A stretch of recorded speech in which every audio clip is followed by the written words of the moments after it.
Bonjour à chacun, chacune, à ceux que je n'ai pas pu saluer tout à l'heure, mais aussi bonjour à nos auditeurs qui nous écoutent sur YouTube. Que la prédication de ce matin, c'est sur l'Ancien Testament, un petit prophète qui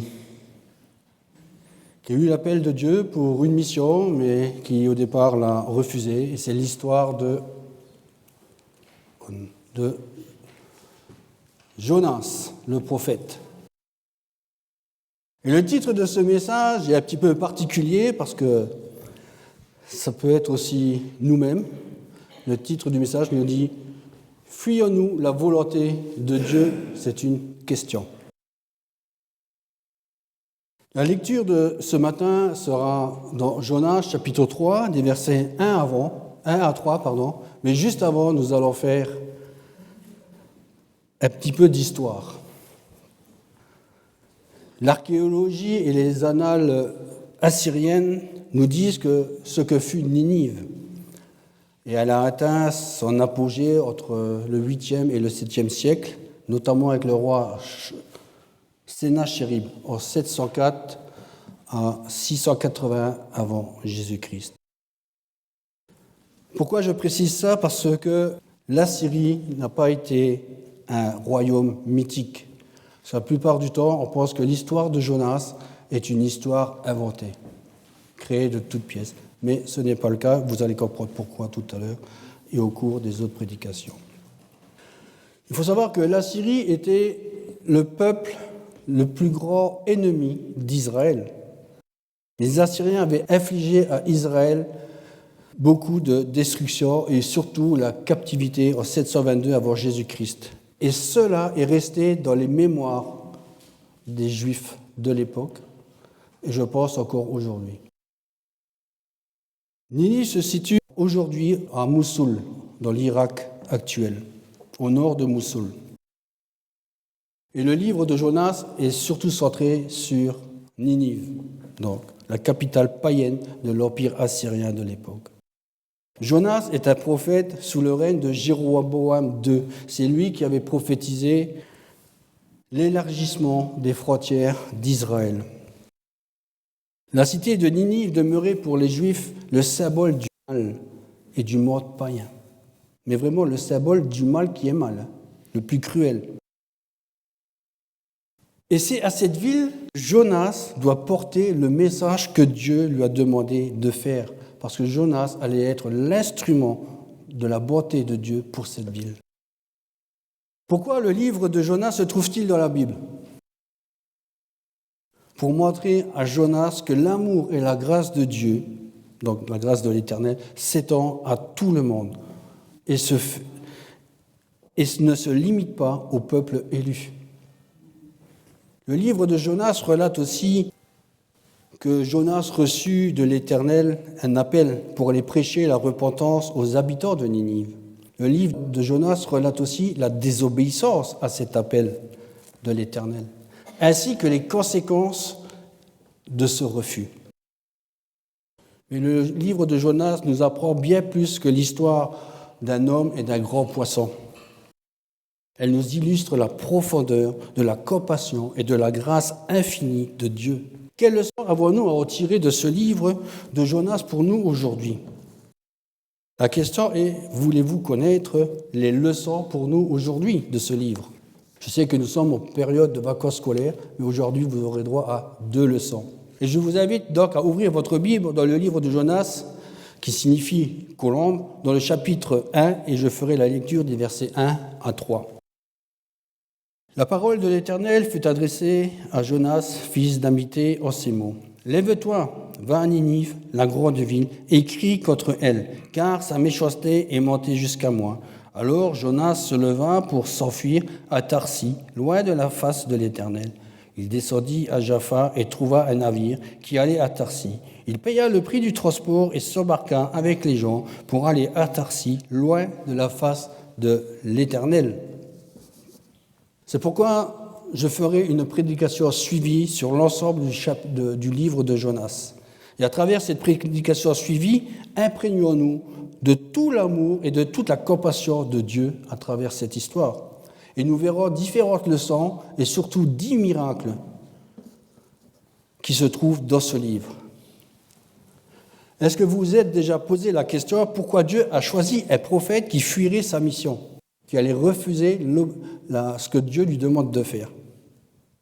Parce que l'histoire de Jonas cache une vérité surprenante que chacun d'entre nous découvrir. Et nous allons le découvrir ensemble à travers cette prédication suivie de Jonas, du chapitre 1 jusqu'au chapitre 4. Donc, préparez-vous pour un voyage qui mettra en question vos convictions et révélera aussi le cœur de Dieu d'une manière que peut-être vous ne vous êtes peut-être jamais imaginé. Cette histoire doit être considérée comme historique pour une raison, parce que Jésus-Christ lui-même a donné un enseignement et l'a présenté comme, non pas comme une parabole, mais comme un récit réel et historiquement fiable. Vous le retrouvez en Matthieu 12, 38 à 41, et aussi en Luc 11, 29 à 32, où Jésus a pris l'histoire de Jonas pour lui-même, à travers sa mort et sa résurrection de 3 jours dans le tombeau. Donc Jésus a présenté Jonas comme un prophète, et cela validant ainsi le grand miracle de la sortie de Jonas des entrailles du grand poisson. Cette histoire de Jonas est un miroir qui reflète nos propres attitudes, nos propres préjugés, peut-être même notre résistance à la volonté divine. Comprendre le secret de l'histoire de Jonas va nous aider à comprendre l'amour de Dieu pour nous, mais aussi pour le monde. Le pardon est notre propre mission en tant qu'enfants de Dieu, disciples de Jésus-Christ. La première leçon de cette histoire, c'est l'appel de Jonas et sa mission. La deuxième leçon de cette histoire, c'est la réaction de Jonas face à sa mission. Le verset 1 et 2 nous dit « La parole de Dieu fut adressée à Jonas, fils d'Amitée, en ces mots. « Lève-toi, va à Ninive, la grande ville, et crie contre elle, car sa méchanceté est montée jusqu'à moi. » Le mal dans notre société va grandissant. Il suffit de regarder les journaux télévisés. Les prisons sont de plus en plus surpeuplées. Il y a la maltraitance des enfants, les féminicides, les meurtres, les viols, les suicides. Et nous voyons que le monde est au comble de la violence. Et nous comprenons aussi pourquoi Dieu jugera un jour ce monde. Mais avant de juger ce monde, il y a des âmes perdues à sauver. La première leçon commence avec l'appel de Jonas et sa mission. Le passage commence par une déclaration claire. La parole de Dieu fut adressée à Jonas. C'est un prophète de l'Ancien Testament. Dieu appela Jonas à une mission spécifique. Aller à Ninive et prêcher contre sa méchanceté. Cet appel de Dieu est direct et sans ambiguïté. Le message que devait prêcher Jonas, nous le retrouvons au chapitre 3, verset 4. Il criait et il disait « Encore 40 jours et Ninive sera détruite ». Mais juste avant, au verset 2, il est écrit que Ninive était une très grande ville de 3 jours de marche. Et à travers ça, nous voyons que Jonas était revêtu de l'autorité divine pour transmettre ce message, du fait qu'elle venait directement de Dieu lui-même, donc il était la source de ce message. Aujourd'hui, nous allons faire un petit jeu de rôle. Donc vous allez mettre votre nom à la place de Jonas. Alors si je lis, je vais prendre mon nom. La parole de Dieu fut adressée à Bernard, fils de... Lève-toi, va à Ninive. Là, lève-toi, va à Thionville, voilà, Thionville si vous voulez. Et dis-leur que sa méchanceté est montée jusqu'à moi. Imaginons l'appel de Dieu dans ta vie, où il t'ordonne d'aller prêcher l'évangile dans un pays où les droits de l'homme sont bafoués et où les chrétiens sont persécutés. Que ferez-vous? J'y vais ou j'y vais pas? C'est une mission de ce jour-là que Dieu a donnée à Jonas. Mon frère, ma sœur et auditeurs, l'histoire de Jonas nous rappelle que Dieu appelle à un dessein spécifique chacun de nous dans notre vie pour son œuvre. Je vais prendre un autre exemple moins dangereux, peut-être plus égayant à faire, c'est l'évangélisation. Dès que l'on commence à évoquer l'évangélisation, il y a toujours les mêmes réflexions qui reviennent du style « Tout le monde n'est pas fait pour évangéliser, il faut laisser ça aux spécialistes. » Moi, ma foi est trop faible. Je suis jeune converti, donc je ne peux pas trop aller évangéliser. Puis j'aurais peut-être peur de parler de Jésus-Christ à ceux du monde. Bref, pour faire simple, quand on a ces réflexions-là, nous sommes comme Jonas, nous fuyons ce que Dieu nous demande de faire. Et souvent dans notre vie, nous nous retrouvons dans le même dilemme que Jonas, entre notre foi et nos désirs personnels et la volonté de Dieu.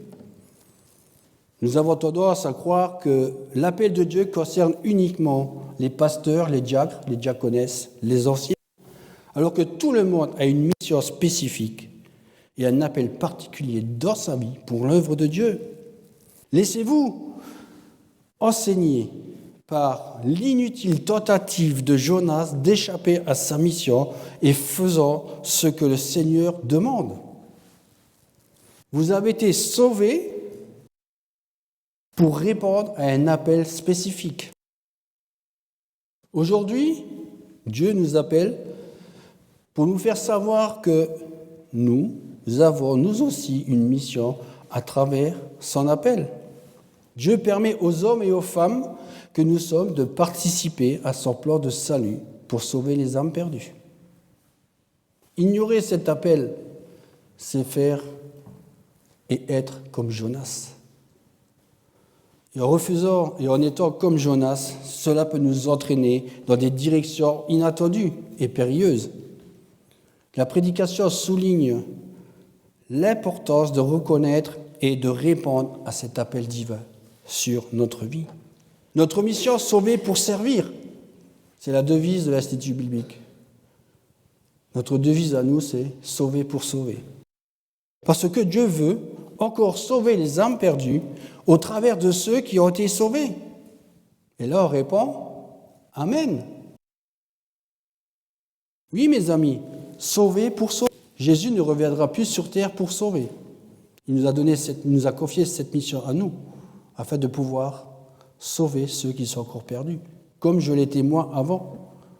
J'étais perdu. Si je n'avais pas entendu la parole d'une personne, d'un croyant ou d'une croyante, je ne serais pas là aujourd'hui. Mais que pouvons-nous réellement apprendre de cette fuite de Jonas pour nous aujourd'hui? Que personne n'est exclu du plan de Dieu, du salut du plan de Dieu.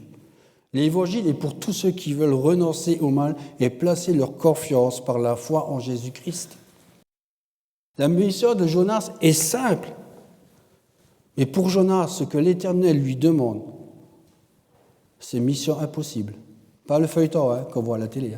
C'est mission impossible pour lui. Pourquoi? Ninive était le symbole de tout ce que Israël haïssait, comme j'en ai parlé dans l'introduction. Comment lui, un Hébreu, adorateur du vrai Dieu, du vrai seul Dieu, appelé à prêcher au pire ennemi d'Israël, comment pourrait-il accomplir cette tâche et surtout pourquoi? C'est comme si maintenant, je vais prendre un exemple, quelqu'un qui est sorti des camps de concentration en 1945. On lui demande d'aller prêcher maintenant, à l'époque, aux Allemands, l'Évangile. 8 jours après sa sortie des camps de concentration. Vous croyez qu'il va y aller? Avec tout ce qu'il a subi, pourtant Dieu nous demande d'aller sauver les âmes perdues. Mercredi, ceux qui ont participé à l'étude biblique, vous avez certainement écouté, je pense, et pris des notes, que Romains chapitre 12, dans les versets que nous avons étudiés, donc des versets 13 à 16, il nous est dit « Bénissez vos ennemis. Aimez vos ennemis comme nous aimons. » Si on n'a pas l'amour de Dieu en nous, c'est impossible de le faire. La question est, quelle sera ta réaction ? Obéir ou désobéir à l'ordre que Jésus nous a donné. En Matthieu 28, 19 à 20, qui nous dit « Allez, faites de toutes les nations des disciples, les baptisant au nom du Père, du Fils et du Saint-Esprit, et je suis avec vous jusqu'à la fin du monde. » Et la suite, c'est en Luc 10, des versets 1 à 14, où Jésus envoya encore 70 autres disciples. Mais pourquoi Jésus a envoyé 70 autres disciples deux par deux ? Pour une bonne et simple raison. Un disciple seul, c'est un enfant de Dieu. Deux disciples ensemble représentent l'Église envoyée pour sauver les âmes perdues, afin que les gens aient l'occasion d'accepter la parole de Dieu, c'est-à-dire le message de l'Évangile, Jésus-Christ mort pour tous ceux qui mettront en lui sa confiance. La raison fondamentale pour laquelle Jésus a envoyé ses disciples par deux était de démontrer ce qui était impossible dans l'Ancien Testament. Les prophètes de l'Ancien Testament travaillaient toujours seuls, même s'il y avait plusieurs prophètes dans la même ville ou dans les régions à côté, ils travaillaient toujours seuls. Ils exerçaient le ministère seuls. Notre mission aujourd'hui, c'est d'aller évangéliser. Refuser d'évangéliser, c'est fuir l'ordre du Seigneur. Donc, tu es un Jonas. Cessons de fuir l'appel de Dieu pour notre vie. Refuser de s'investir dans la vie de l'Église, c'est refuser de servir Dieu, qui signifie être comme Jonas. Donc, c'est perdre la grâce de Dieu pour faire ce que nous avons à faire. Ne pas participer aux études bibliques, c'est aussi un acte de désobéissance à Dieu. Pourquoi ? Comment voulez-vous connaître la volonté de Dieu pour votre vie sans le connaître, lui, le seul vrai Dieu ? Lui qui nous a donné un héritage, une vie éternelle en Jésus-Christ et qui continue de nous bénir chaque jour. Je vous invite vraiment à y réfléchir.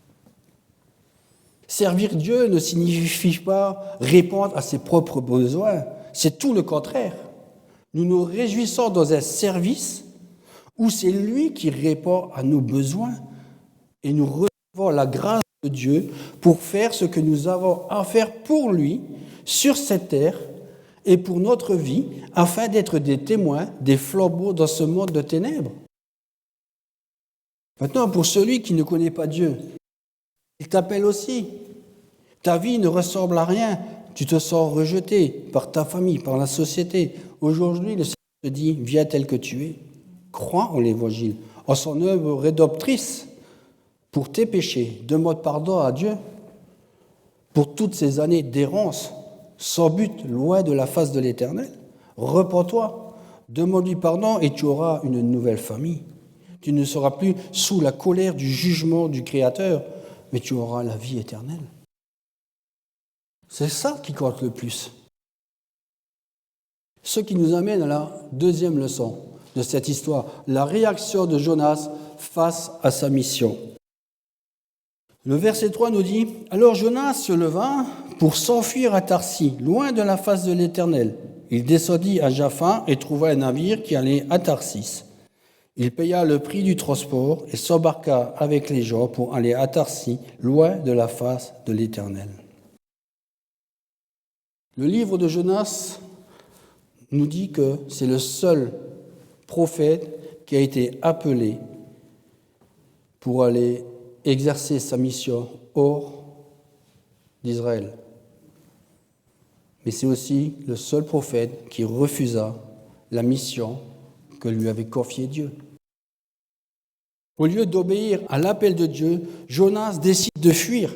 Il se lève, non pas pour aller à Ninive, qui se trouve à 800 km sur la rive gauche du Tigre, en Irak actuel, c'est-à-dire au nord d'Israël, mais pour s'enfuir à Tarsis, loin de la face de l'Éternel. Tarsis, c'est celui qui se trouve à gauche derrière moi, où c'est marqué l'Espagne. Donc on ne peut pas trop identifier exactement avec certitude où il allait exactement, mais ça se trouve à proximité de, soit c'est l'Espagne, soit c'est la Sardaigne. Ces quelques hypothèses sont là. De toute manière, il s'agit d'un pays situé à l'ouest de la Palestine. Ce qu'il faut retenir, c'est le symbolisme de ce lieu. Aux yeux des Hébreux, Tarsis représentait le bout du monde. La réaction de Jonas est une tentative de fuir sa responsabilité de la charge donnée par l'Éternel et de l'appel divin. Cela nous montre que même les prophètes dans l'Ancien Testament, ainsi que nous-mêmes, nous pouvons éprouver des doutes, des peurs face aux missions que Dieu nous demande de faire, que Dieu nous confie. Mais soyez rassurés, lorsque Dieu nous demande quelque chose, il restera le maître de la situation et c'est lui qui dirigera nos pas pour cette mission, parce qu'il est le Dieu souverain. Dieu nous demande d'évangéliser la ville de Thionville et ses alentours, afin que les âmes perdues se repentent et se convertissent. Regardons maintenant la réaction de Jonas et ses conséquences. Jonas descend à Jaffa, trouve un navire en partance pour Tarsis. Il paye le prix du transport et s'embarque. Tarsis représente l'opposé de la ville de Ninive, non seulement géographiquement, mais aussi spirituellement. Pas dans le sens qu'il croit plus en Dieu ou quoi que ce soit, mais c'est l'inverse du mal. Il y a des hommes méchants dans le monde, comme il y a des hommes gentils. Mais s'ils ne sont pas en Christ, les deux sont perdus. Ben là, c'est exactement pareil. Mais cette fuite symbolise notre tendance humaine à éviter les responsabilités spirituelles et à fuir les défis que Dieu nous présente. Quelle est la raison du refus d'obéir à cette mission, d'après vous? Jonas est un prophète, c'est-à-dire qu'il connaît Dieu. Il a compris pourquoi Dieu l'envoie à Ninive, parce que la méchanceté des gens de Ninive est montée jusqu'à moi. Par cette phrase, Jonas a tout de suite compris que Dieu est un Dieu miséricordieux, compatissant et lent à la colère, mais surtout riche en bonté. La réponse, nous la retrouvons en Jonas, au chapitre 4, versets 1 à 2. Cela déplut fort à Jonas, et il fut irrité. Il implora l'Éternel, et il dit, « Ah, Éternel, n'est-ce pas ce que je disais quand j'étais encore dans mon pays? C'est ce que je voulais prévenir en fuyant à Tarsis, car je savais que tu es un Dieu compatissant et miséricordieux, lent à la colère et riche en bonté. Et tu te repens du mal. » Voilà. Pourquoi Jonas dit ça? Parce que le patriotisme avait pris sur la mission de Dieu. Nous voyons aussi par cette réponse à Dieu l'attitude de Jonas. Et son attitude, c'était une personne égoïste. Dans l'esprit de Jonas, les gens de Ninive ne méritaient pas la miséricorde de Dieu, mais le jugement de l'Éternel. Ils devaient être punis et non pardonnés. L'appel de Dieu ne s'aligne jamais avec nos attentes ou encore moins notre vie confortable. Dieu nous demande parfois d'affronter ce que nous doutons le plus. Mon frère, ma sœur et auditeurs, comme Jonas, nous pouvons nous retrouver à résister à l'appel de Dieu. Cessons de fuir l'appel de Dieu pour notre vie, surtout pour la vie des autres. Oui, Jonas pensait s'enfuir loin de la face de Dieu. Mission impossible. N'importe où on peut se cacher, la Bible nous dit que Dieu est là. Même si je vais en enfer, Dieu est là. Même si je me cache dans un trou, Dieu est là. En fuyant ainsi, Jonas démontrait sa résistance à voir les païens, ennemis d'Israël, profiter des bénédictions du salut de Dieu par le moyen de la repentance. Frères et sœurs et auditeurs, sachez ceci, que personne ne peut échapper à l'omniprésence de Dieu. La question pour nous aujourd'hui, avons-nous le même raisonnement que Jonas? Sommes-nous égoïstes de notre salut à tel point de ne pas vouloir aller évangéliser pour sauver les âmes perdues? Lorsque le responsable de l'évangélisation nous demande de venir un samedi par mois, chacun trouve une excuse pour ne pas venir. En agissant ainsi, nous fuyons l'ordre de Jésus en Matthieu 28-20, allez, faites de toutes les nations des disciples. En agissant ainsi, nous refusons aux autres la miséricorde de Dieu, la bonté, et par cette attitude, nous faisons peu de cas de la miséricorde de Dieu. Je suis sauvé, je refuse d'aller évangéliser. C'est comme si je m'essuyais les pieds sur une serpillière. Donc je m'essuie les pieds sur la miséricorde de Dieu. Lui qui m'a donné sa miséricorde, je la refuse de la donner à ceux qui ne l'ont pas encore. Nous avons reçu la foi en Jésus-Christ, le salut gratuitement par grâce, et nous la refuserions à ceux qui se trouvent sous le jugement de la colère de Dieu? Ne sommes-nous pas des sentinelles? Ézéchiel 33. Une sentinelle sert à quoi?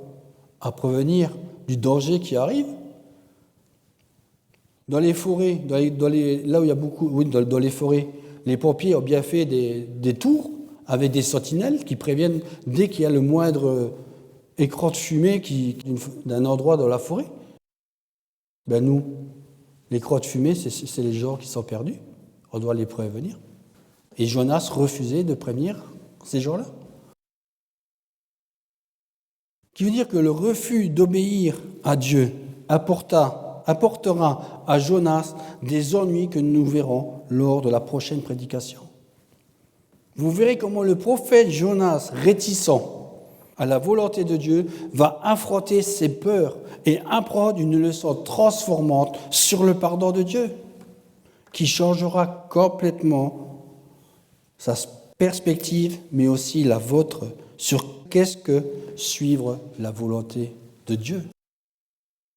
Ce qui m'amène à la conclusion. Ces 3 versets nous rappellent que Dieu nous appelle tous à des missions spécifiques, à l'extérieur comme à l'intérieur de l'Église. Nous pouvons éprouver des doutes et des peurs, mais il est crucial de répondre à cet appel avec obéissance et foi. L'appel de Dieu peut entraîner des conséquences négatives dans ma vie, mais aussi dans la vie de ceux qui nous entourent. Mais en acceptant cette mission, nous pouvons être des instruments de grâce et de miséricorde. Donc ne soyons pas égoïstes dans notre salut. Ne soyons pas comme Jonas, mais décidons dès aujourd'hui d'embrasser notre destinée.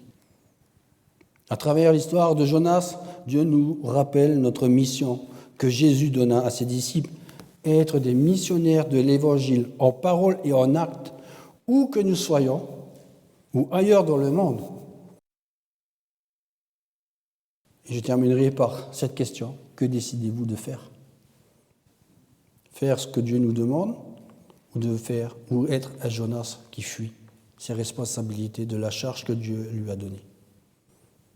La prédication de Jonas, chapitre 1, versets 1 à 3, se termine sur cette question et on aura la suite la prochaine fois,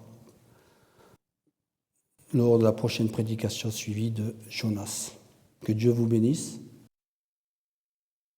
Réfléchissez bien à ce qui a été dit ce matin et nous avons été sauvés pour servir.